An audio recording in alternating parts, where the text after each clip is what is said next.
of everything that's recovered. So this, I want, the trustee to win the appeal.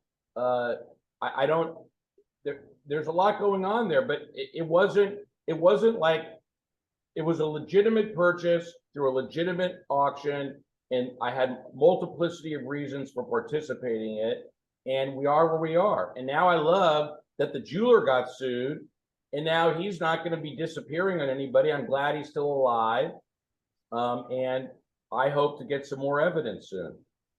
What about like Bravo? Like, is there any, not liability, but like, is there any liability? Is there anything there? Like, should they part ways with someone like, that's now, where it's clear that they probably got all this fraudulent money and were involved? Like, should they? I mean, we've seen this happen, like with Teresa's still there. Jen Shaw's kind of a different story. I mean, you're innocent until proven guilty. She's not charged with a crime. There's a lot of civil things.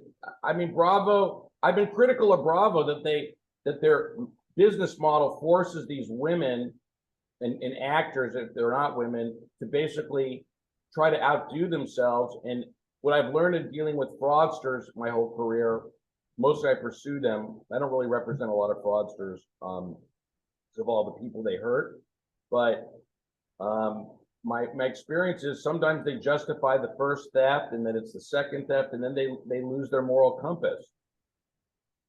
Yeah. Even though this is going to be a much shorter topic, and like I said, we're not even getting to 60% of what I want to talk about. Just quickly, I mean, it's incredible that the day we had our interview is probably the apex of excitement. My phone, since we've been on this, has rang so many times, because this is what everybody was waiting for 2 years.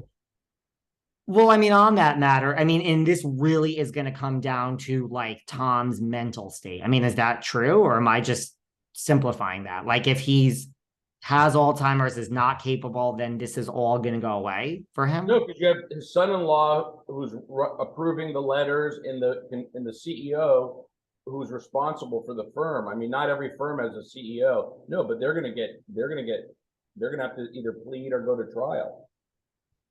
Are you shocked? Like, you are in the, Beverly Hills, LA legal community. I mean, you've been in front of the Supreme Court, like, Tom Girardi, like everyone knew Tom Girardi. Like, I mean, we're years into this now, but like, are you shocked? I mean, you've seen a lot of shocking things in your career. Like, does this case shock you more than most? Are you shocked that it was Tom? Like, did you have such esteemed views of Tom before? I mean, it seems that most lawyers did. Yeah, I thought he was a really good lawyer that won a lot of cases and settled a lot and had a good PI practice. I knew over the years that he was borrowing a lot from different lenders, and I knew there was always rumblings of he was a slow pay, but I mean, just flat out real misappropriation of client funds that was hard to believe, because I mean, your clients really are like very sympathetic clients, and why do you do that? I mean, we participated in some of the background of this with the FBI. We show them the lulling payments. So their scam was they would make lulling payments to pay portions of the money when you have to disperse it immediately. And this is just an opinion, as you like to say, when it's just going to be your opinion. But what do you, just in your opinion, do you think this was Tom Girardi, like, on like a big man, I got to prove I have another house, a plane? Or do you think this was, I'm, a 70-year-old man, and my hot wife, using that term loosely, is so much younger, and I got to keep her in the lifestyle? Do you think this was for Erika, or was this just Tom with his Napoleon complex? I think Erika is a big spender. She had expensive hobbies. I think Tom liked being on the show. And I think Tom was always used to another big PI case coming in. So his business of robbing Peter to pay Paul, or using other client money to satisfy other clients, are, unbelievable crap, like, hey, let me manage the money for you and I'll pay you interest payments. Like crazy shit that you never see ever. Like with the RHOBH family.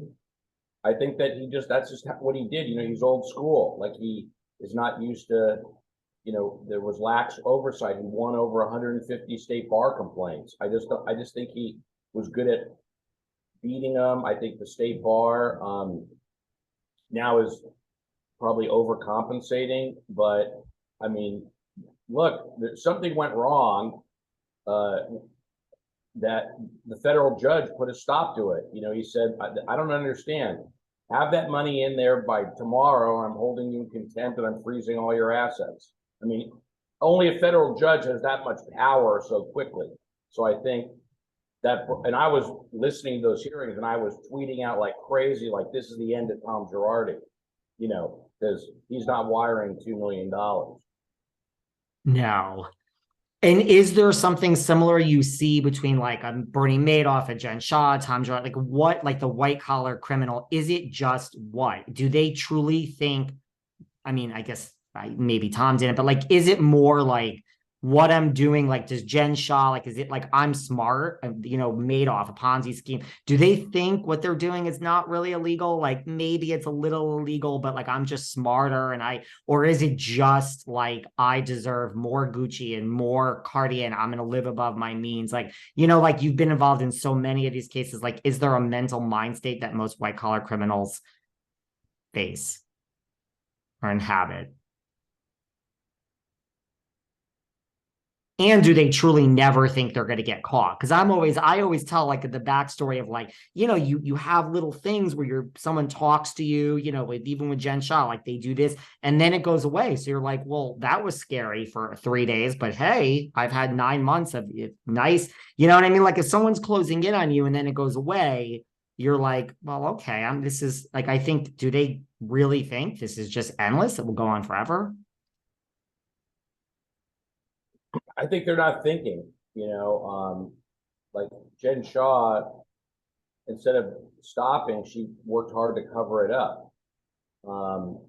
She just felt, people sometimes they're not as clairvoyant because they don't understand how these investigations could unravel. And they're stupid because if they just paid it back, if I never have disputes with anybody over money because I don't want ever to have my reputation on the line. But let's just say there was a dispute because people sometimes are greedy or they intentionally lie or they just forget and there's a dispute. You don't just take the money, you just leave it where it is and you try to work through it. And and you don't ever, you wait till that process resolves itself, like you leave it in the account. Like it's okay to have a dispute, but you don't do what he was doing and basically taking all the money out that he owed all these other lawyers. He should have left the money in the account and then spending it. Like it's just that's not the rules. If there's a dispute, you got to leave it in the account. They just don't really think. I mean, because a lawyer that's thinking is not going to do even remotely close to what he's doing. I mean, these were the most egregious acts of fraud and theft that you've ever seen in your life. I mean, David Lear testified when I deposed him. When I said, you told the bank